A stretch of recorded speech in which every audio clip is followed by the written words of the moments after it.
नमस्कार दोस्तों, आप सभी का स्वागत है हमारे YouTube channel BCS basic physics में। आज के इस वीडियो में हम कक्षा 12 का टॉपिक लेकर चलेंगे, आपेक्षिक चुंबकशीलता और चुंबकीय प्रवृत्ति में संबंध।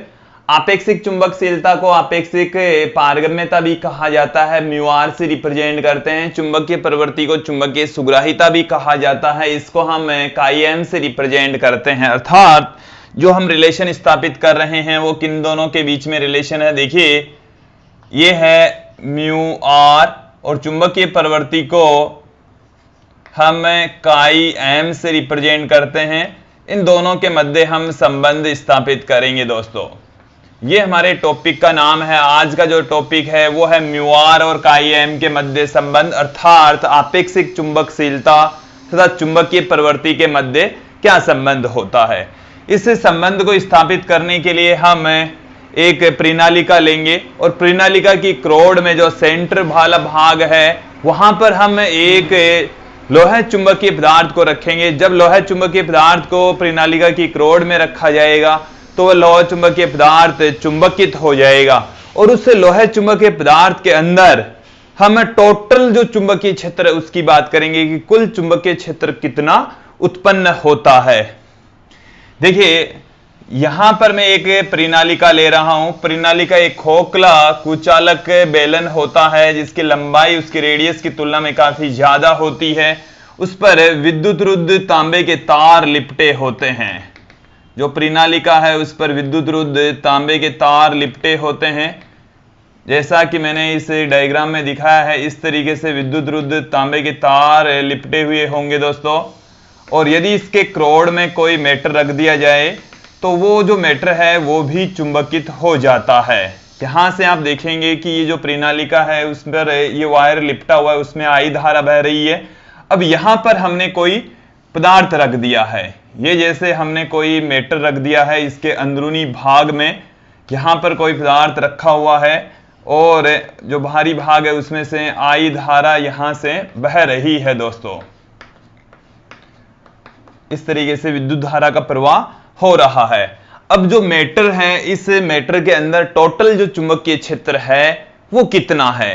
देखिए दोस्तों, यदि हम ये इस मैटर को, इस पदार्थ को इस प्रणालिका के अंदर नहीं रखते तो कितना चुंबकीय क्षेत्र होता, और जब इस मैटर को इस प्रणालिका के अंदर रख दिया तो टोटल चुंबकीय क्षेत्र कितना उत्पन्न हो गया है। दोनों स्थितियां हम यहां पर देखेंगे। सर्वप्रथम, जब प्रणालिका की क्रोड में, जब प्रणालिका में निर्वात हो तो उसकी क्रोड में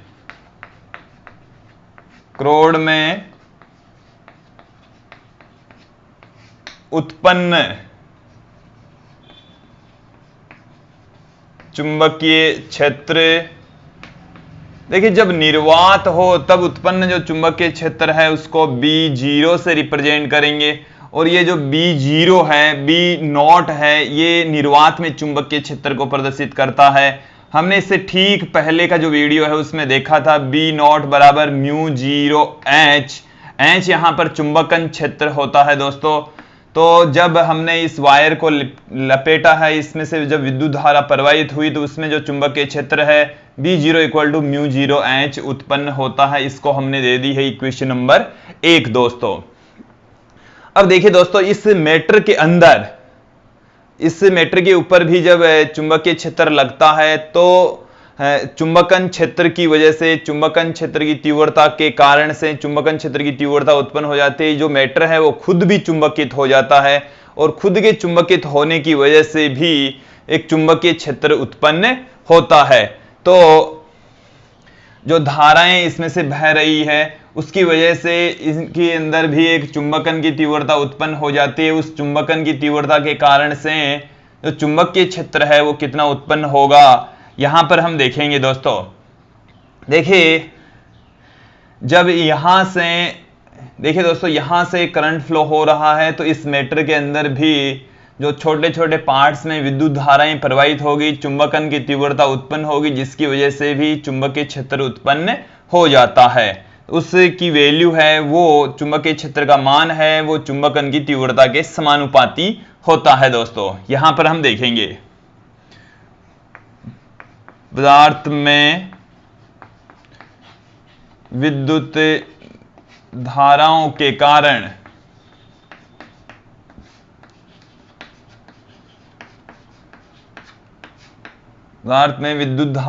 कारण चुंबकीय क्षेत्र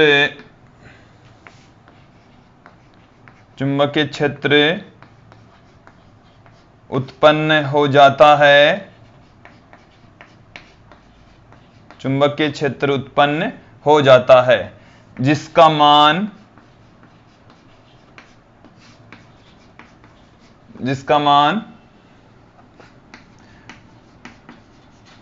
पदार्थ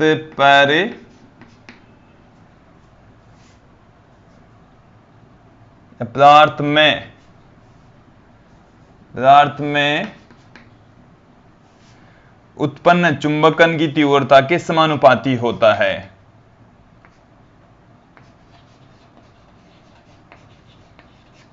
चुंबकन की तीव्रता के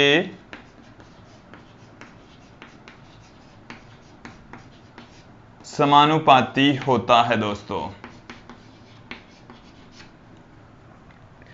इसका मतलब समझेंगे दोस्तों, यहां पर ये क्या कहना चाह रहा है। पदार्थ में उत्पन्न जो चुंबकीय क्षेत्र है उसको मैं B1 से पुट कर दूं।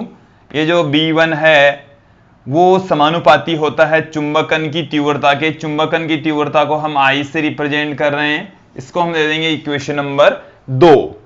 तो जो पदार्थ में उत्पन्न जो चुंबकीय क्षेत्र है वो है B1 और वो समानुपाती होता है I के। तो यहां से हमारे पास में निकल कर आ रहा है B1 इक्वल टू, प्रोपोर्शनल का साइन हटा देंगे और एक कांस्टेंट पुट करेंगे μ0।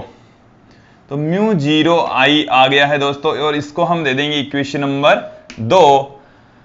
ये हमारे पास में आ गया है कि जो वृत्तीय धाराएं हैं उसकी वजह से पदार्थ में उत्पन्न चुंबकीय क्षेत्र B1, और जब पदार्थ नहीं रखा हो तो यहां पर चुंबकीय क्षेत्र μ0H होता ही है। समीकरण 1 और 2 हमारे पास में आ गई है।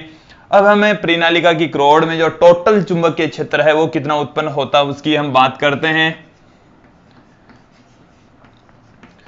परिनालिका की क्रोड में उत्पन्न कुल चुंबकीय क्षेत्र, परिनालिका की क्रोड में टोटल जो चुंबकीय क्षेत्र है वो कितना उत्पन्न होता है उसको हम B से लिख दें, जो कि B0 प्लस B1 के बराबर होगा। समीकरण 1 में B0 की वैल्यू है, समीकरण 2 में हमारे पास में है B1 की वैल्यू। तो समीकरण 1 और 2 को उपरोक्त समीकरण में पुट कर देंगे। 1 व 2 को उपरोक्त समीकरण में रखने पर, उपरोक्त समीकरण के अंदर इसको पुट कर देंगे दोस्तों। तो B इक्वल टू B0 की वैल्यू है μ0H प्लस में इसकी वैल्यू है μ0I। यहां से दोस्तों हम दोनों पदों में से μ0H कॉमन ले लेंगे। यहां पर हमारे पास में बच गया 1, μ0 कॉमन आएगा, H यहां पर है नहीं, ऊपर H से मल्टीप्लाई कर लेते हैं तो ऊपर तो I बच जाएगा, नीचे H बच जाएगा, ऊपर वाला H है वो कॉमन आ ही गया है दोस्तों। हम जानते हैं I अपॉन में जो H होता है दोस्तों, I अपॉन में जो H है वो होता है काई M, जिसको हम चुंबकीय प्रवृत्ति कह रहे हैं, चुंबकीय प्रवृत्ति कहा जा रहा है। और माध्यम में उत्पन्न जो कुल चुंबकीय क्षेत्र है, माध्यम में उत्पन्न कुल चुंबकीय क्षेत्र को भी हम किस तरीके से लिख सकते हैं, देखिए दोस्तों, माध्यम में उत्पन्न कुल चुंबकीय क्षेत्र, माध्यम में उत्पन्न कुल चुंबकीय क्षेत्र को हम, जैसे माध्यम है तो माध्यम में चुंबकीय क्षेत्र को B से, जो कि μ × H से लिखा जाता है। इसको मैं देता हूं इक्वेशन नंबर 3, इसे हम दे देंगे इक्वेशन नंबर 4। अब हम यहां से इसे b की value mu into H put कर देंगे, आई अपॉन में एच के स्थान पर काई एम पुट कर देंगे। दोनों की वैल्यू यहां पर हम पुट कर देते हैं दोस्तों। हमारे पास में क्या निकल कर आ रहा है, mu H equal to mu 0 H 1 plus chi M आ गया है दोस्तों। यहां से एच से एच कैंसिल हो गया और म्यू अपॉन में जो म्यू नॉट है, इस म्यू नॉट को मैं इधर डिवाइड कर दिया, बराबर में हमारे पास में रह गया 1 प्लस में काई एम, म्यू अपॉन में म्यू नॉट ये होता है म्यू आर, तो म्यू आर बराबर आ गया 1 प्लस में काई एम। ये रिलेशन आ गया है हमारे पास में चुंबकीय प्रवृत्ति तथा चुंबकीय पारगम्यता में संबंध। यही संबंध हमारे को ज्ञात करना था। यहां पर आप देख लेंगे जो म्यू अपॉन में म्यू नॉट है दोस्तों, इसको हम म्यू आर से पुट करते हैं, जिसको हम आपेक्षिक चुंबकशीलता कहते हैं दोस्तों। और आई अपॉन में जो एच होता है वो चुंबकीय प्रवृत्ति होती है, जिसको हम काई एम से रिप्रेजेंट करते हैं दोस्तों। मुझे उम्मीद है आप लोगों को ये वीडियो अच्छे से समझ में आया होगा। धन्यवाद विद्यार्थियों।